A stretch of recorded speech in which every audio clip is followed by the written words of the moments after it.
And then the air traffic controllers, you mentioned that there's many in training that they should be able to roll out over the next year. Can you give us a little more particulars on that? Do you expect all of those air traffic controllers that are getting trained for Area C to be, rolling out like a year today? Like how can you just give more detail on that? So we have 22 controllers.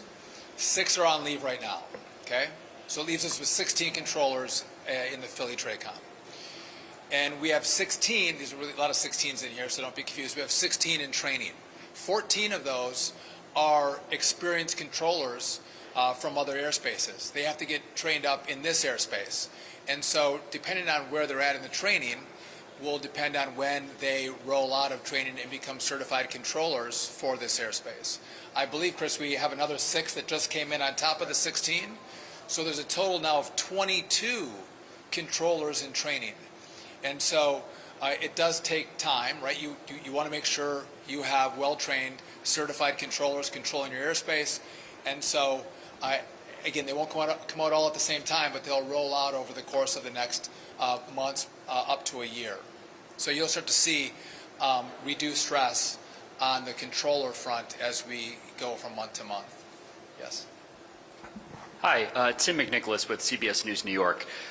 A few weeks ago, the FAA announced that they were installing runway incursion devices at 70 airports across the country, but not any airports in New York or New Jersey. Why not install those devices here? So part of our analysis when we roll out this type of equipment, the safety equipment, is looking through where we're seeing evidence of increased risk.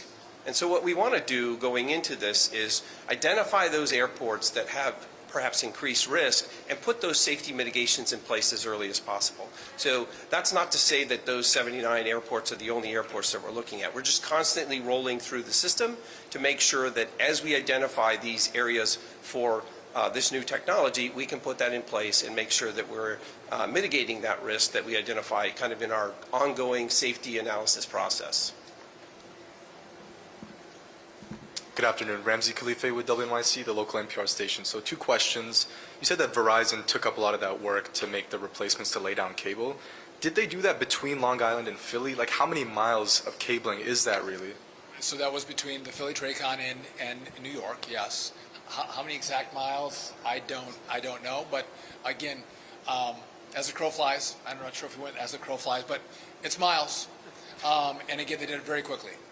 And what about the other technology? Obviously, that's something that the DOT has proposed that needs to be completely changed across the country. But that continues to age. So what effects are we going to see if that doesn't happen more immediately? So again, the equipment's been working, right? But we're starting to. It's like I'm driving my car and I'm hearing some knocks. I got some smoke coming out of the back. I got some problems, and it's incumbent upon us to tell America we have problems, and it has to be fixed. And so in the big beautiful bill, there's $12.5 billion to start this project. Big deal. I believe the Senate's going to provide more dollars for us. Also, we'll see what they do. But the failure of the past has been the FAA has gotten small tranches of money, not full funding. We need full funding.